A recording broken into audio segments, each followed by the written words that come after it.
Have you ever felt it? That prickling sensation on the back of your neck? The feeling of being watched when you know you're alone? It's a primal instinct, a leftover from a time when predators lurked in every shadow. But what if I told you that the shadow isn't always empty? What if I told you there's something that follows every single one of us, a constant companion we can never truly shake? No, this isn't the beginning of a horror movie. It's a journey into the deepest parts of ourselves to confront the one thing we all try to run from. This shadow has a name. Carl Jung, the brilliant psychologist, called it the shadow self. It's the part of our personality that we choose to reject and repress. Think of it as a dark sack we carry on our backs. Into this sack, we shove all the things we don't like about ourselves, our insecurities, our fears, our anger, our envy, and all the impulses we've been taught are bad or unacceptable. We spend our entire lives trying to pretend this sack isn't there, hoping that if we ignore it, it will just disappear. But it never does. Instead, it follows us.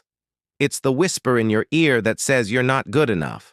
It's the sudden, inexplicable burst of anger at a friend over something trivial. It's that feeling of intense jealousy when you see someone else succeed. That's your shadow leaking out, trying to get your attention. The more we ignore it, the heavier the sack becomes, and the more it controls us from the background. So why do we even have this shadow? It's a natural part of being human.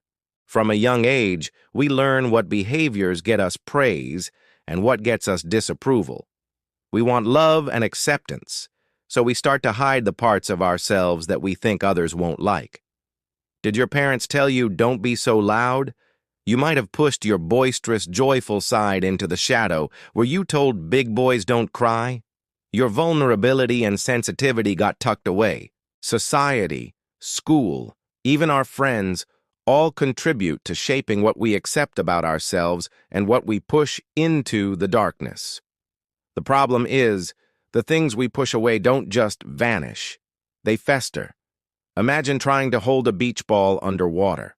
It takes constant effort, and the moment you lose focus, it bursts to the surface with incredible force. That's our shadow. When we're stressed, tired, or caught off guard, it erupts. This is when we say or do things we later regret, things that feel out of character. The truth is, it's not out of character at all. It's a neglected part of our character demanding to be seen. This is where projection comes in. It's one of the shadow's favorite tricks. Have you ever been incredibly irritated by someone for a specific trait? Maybe you can't stand how arrogant your coworker is or how lazy your roommate seems. Jung would suggest that often, the things that infuriate us in others are the very things we refuse to acknowledge in ourselves. We're projecting our own repressed arrogance or laziness onto them. It's easier to point a finger at someone else than to look in the mirror and admit, "I have that trait too."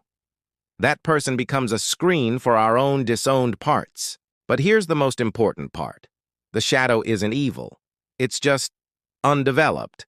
It's a part of you that's been left in the dark, and like anything left in the dark, it can seem scary. But within that shadow lies incredible potential. Within our repressed anger, there might be a powerful sense of justice and the strength to set boundaries. Within our fear, there might be caution and the wisdom to plan ahead. Within our envy might be a deep-seated desire for our own personal growth and ambition. The gold is hidden in the dark.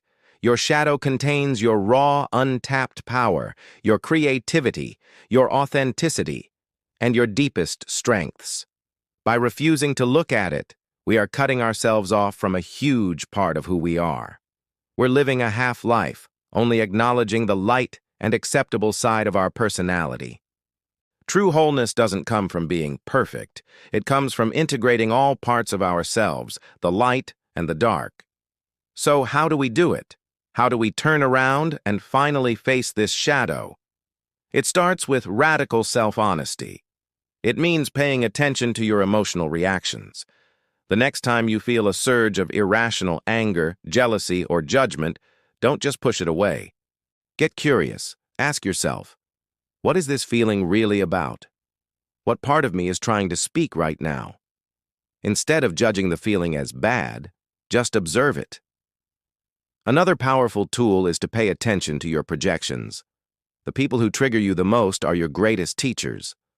When someone gets under your skin, instead of blaming them, ask yourself, is there a tiny 1% chance that what I see in them is also in me? This isn't about blaming yourself. It's about reclaiming a lost piece of your own puzzle. By owning that trait, you take back the power.